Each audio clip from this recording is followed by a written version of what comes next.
Stories have been told about Hitler's bunker. There's nothing to back it up. Director FBI J. Edgar Hoover, the American Army officials in Germany have not located Hitler's body, nor is there any reliable source who will say definitely that Hitler is dead.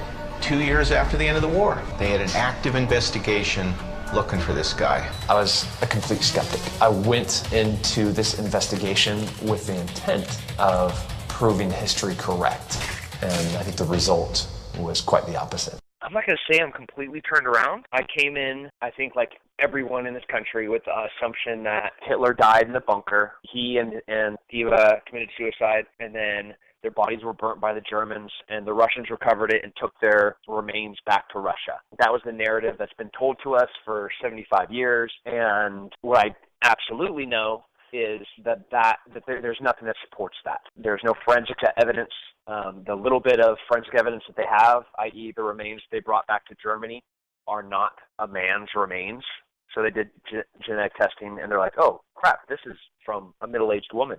That's not Hitler. And then, like some very basic, rudimentary interrogation of the Germans in the bunker. The two things that we know is that they're all inconsistent. That is one thing that we know. And the other is that there was a plan to get Hitler out of Germany. And that's where I come in. I'm the guy that goes and sees if this plan that they had could have been executed. If I'm taking a general or the president or somebody overseas, I'm one of the guys that you send in that pre-plans a site survey. It's a PSS, a pre-deployment site survey. I go in, I look at where he's going to stay, what restaurants he's going to eat at, what internet he's going to use, what coffee shops he's going to stop in at. I'm going to go and look at every single building. I'm going to have an evac plan of where we're going to take him, train, rail, air, road, water. Every single option is on the table, and I see which one's the most viable. And that's what I did here. And I tracked the breadcrumbs of the plan that they had in place. So in 2006, Zarqawi was the bin Laden of the Al-Qaeda, and I was part of the task force that got him. Bin Laden was number one on the terrorist list. Zarqawi was number two. When I was in Afghanistan, like all special operations guys, we conduct an operation, and we are interrogating people. The first questions that we were asking were, do you know where bin Laden is? That was one of the first five. Do you have any Americans? Do you have any civilians in captivity? Are there any current operations going on that would hurt Americans? Where's bin Laden? We go in a cave and we look at every single piece of paper looking for any clue. There's some huge ones. One is their personalities, from Saddam to bin Laden to Zarqawi to Hitler. These are not guys that are going to go quietly into the night. I'm not sure if you remember Saddam, when they pulled him out of that hole in the ground covered in his own shit. That was like the leader of the Middle East. That was the most powerful man in the Middle East. And when we found him, we're pulling him out of a hole in the ground and he's covered in his own shit. Bin Laden, we had him cornered with Special Forces guys, Delta Force, and the CIA. We had him stuck in a mountain in Tora Bora, and he had a rat line out the back of the mountain that led into Pakistan. We had the most elite fighting force on the planet surrounding bin Laden, and he still got out. So if we can make the assumption in 1945 that the most powerful man in Europe, the richest man in Europe, the Fuhrer, that he would just die in a bunker, I think it's very short-sighted and naive of us to just make that assumption and then believe the narrative that we're told, especially when we know that we're going to be moving into the Cold War, that the World War II, the horrors, the genocide, the Holocaust, it had to end, right? It had to end. And we needed that closure, and we would have done anything to make a lie to make that the case. I'm not sure if you know this, but you don't make a lot of money in fighting. Okay, so you can't write a sentence aside from fighting, because besides Ronda Rousey and maybe Conor, but I think he lies about it. Besides those two, nobody really makes any money in this sport. So I own some businesses. I own an apparel line, Ranger Up. My wife and I own some contracting companies. I own a security consulting company. I own a government contracting company, and I have a training division that teaches civilians self-defense, shooting, and then now I'm doing TV and making movies.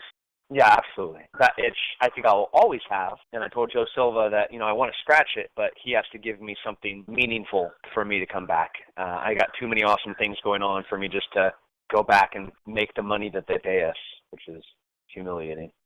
Yeah, I'd do that, Pete. I prefer Vidor, Dan's old, and he's not even ranked in the top 10. I think Vitor is still ranked above me, which blows my mind. Because I'll put a beating on him in one round. Another fight that I would absolutely come back for is Fedor. I'd fight him at any weight that he said. I'd fight Anderson Silva tomorrow. I'd fight Nick Diaz tomorrow. So the question that they asked was if I would fight for Coker. And I said I really liked him. I really loved fighting for him, and I would fight for him. I wasn't saying that like I'm asking for a release from the UFC. What I said and what I'm still saying is Scott Coker really took care of the athletes. He understood that we had to make a living. He understood that we had relationships with companies, and that we were brand ambassadors. We had sponsors. He would pay us the best that he could, which was awesome. And then he would let us make money, and he treated us like real athletes. Like we don't go to some podunk village to do a fight night, and we stay at some crappy hotel, and they're told to take taxis to and from places. That's crazy. He treated us like real athletes. So got a lot of respect for Scott because of that. And I miss the days of being able to, have the freedom to do what I want.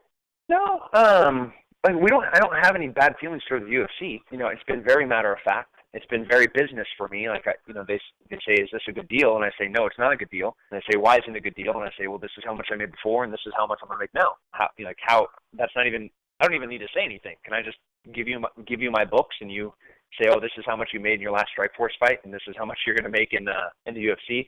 I made more money in the Strikeforce Challengers. I'll go further. I made more money in the IFL and the WEC 10 years ago in sponsorship money than I would make with Reebok.